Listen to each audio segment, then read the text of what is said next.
Kristus Tuhan, Kristus sudah bangkit.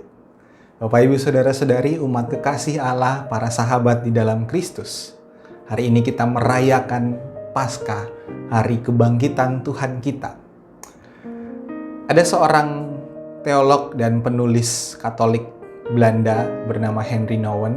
Dalam sebuah refleksi Paskah, dia berkata bahwa aku baru saja kembali berjalan-jalan melewati hutan yang gelap.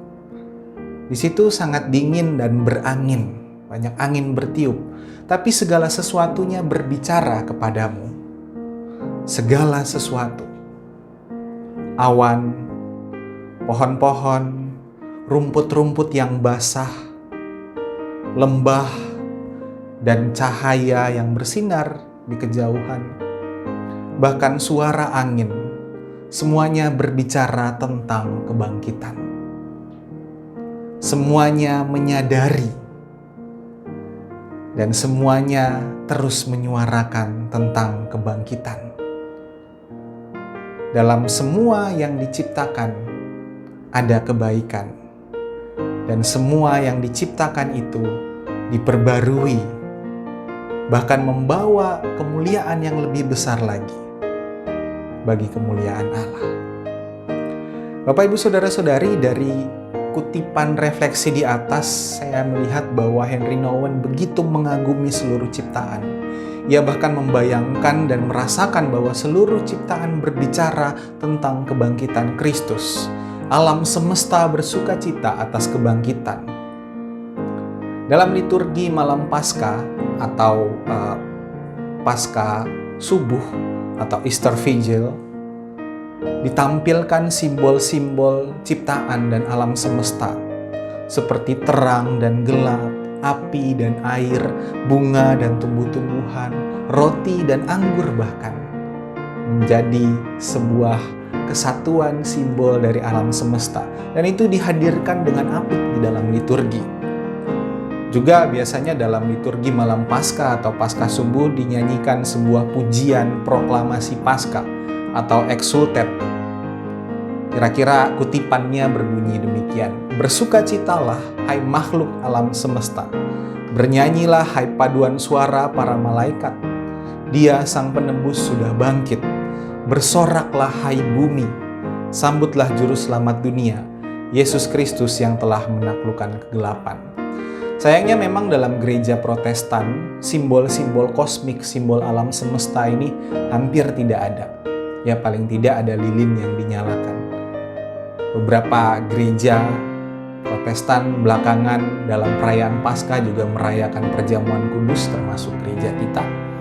Dan di situ dimunculkan simbol anggur, simbol roti, merupakan bagian dari alam semesta.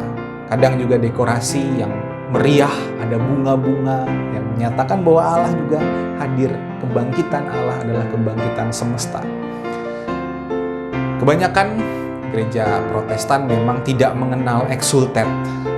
Tetapi dalam beberapa tahun belakangan ini di GKI Rungkut Asri kita menyanyikan, kita mengucapkan itu.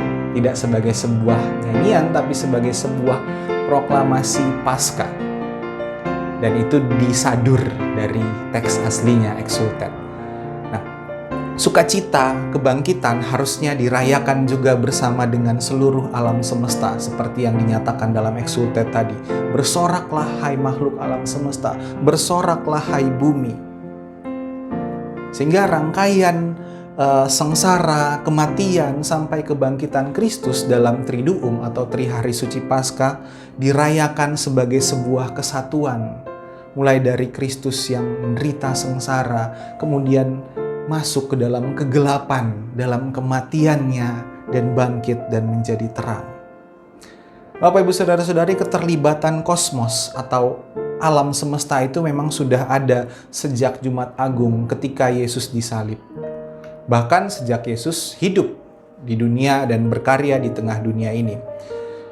Dalam pengajaran-pengajarannya, Yesus menunjukkan keterkaitan yang dalam dengan alam semesta.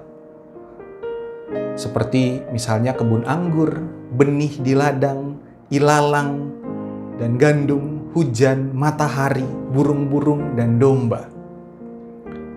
Betapa indahnya Yesus berbicara tentang bunga bakung yang dihias dengan keindahan. Burung pipit yang jatuh ke bumi tidak luput dari pemeliharaan Bapa.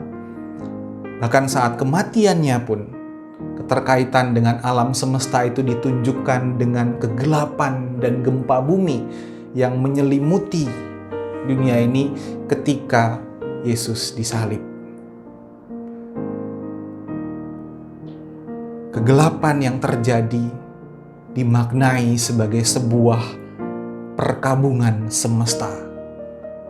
Bahkan alam semesta ini pun berkabung atas kematian Kristus. Dengan kematian Yesus Kristus, semesta juga mati. Jika dengan kematian Kristus seluruh semesta mati, maka dengan kebangkitannya seluruh alam semesta, seluruh ciptaan ini juga dibangkitkan bersama-sama dengan Kristus. Bahkan ini dimulai sejak inkarnasi Allah yang menjadi manusia di dalam Kristus. Inkarnasi Yesus Kristus merupakan penubuhan alam semesta. Ketika ia menjadi daging, ingat bukan hanya menjadi manusia, ketika dia menjadi materi, dia terhubung dengan segala sesuatunya di alam semesta ini. Yang adalah materi.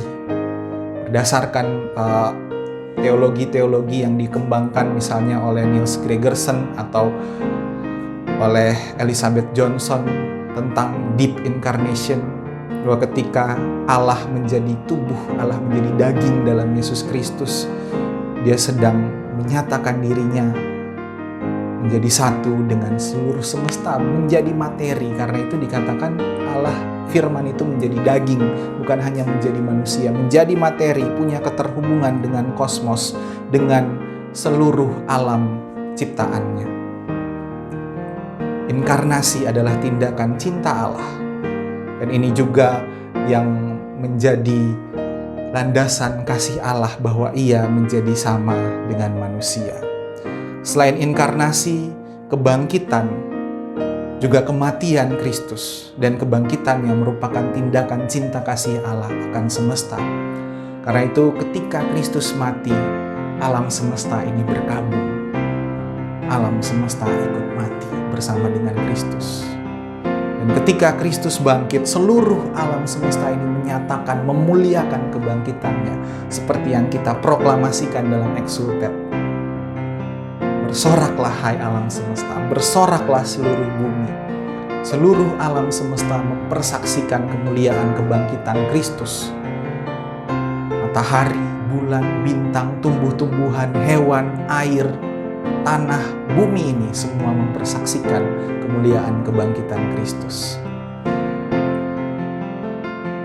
Sayangnya, dalam kehidupan kita sebagai orang Kristen, kita kurang memperhatikan semesta kita. Kita kurang memperhatikan alam kita. Kita yang mengaku mengasihi Allah, mengasihi Kristus, kita yang percaya pada kebangkitannya, justru kita sendirilah yang merusak alam semesta ini. Alam semesta yang juga bangkit bersama dengan Kristus, yang juga adalah saudara kita, yang saling terhubung dengan kita. Karena itu pada perayaan Paskah ini, kebangkitan Kristus ini, saya mau mengingatkan bahwa kebangkitan Kristus adalah kebangkitan alam semesta. Dia adalah harapan bagi seluruh dunia, dia adalah harapan bagi bumi ini. Ingat, karena begitu besar kasih Allah akan dunia ini.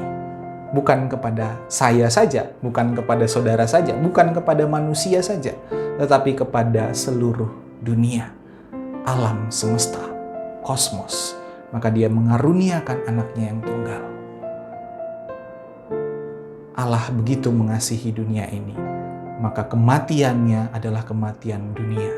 Kebangkitannya adalah kebangkitan dunia. Marilah kita yang telah mati dan dibangkitkan bersama-sama dengan Kristus, kita pun bangkit bersama alam semesta ini. Kita mengasihi semesta ini sebagaimana Allah mengasihinya. Selamat Paskah, Tuhan menyertai kita.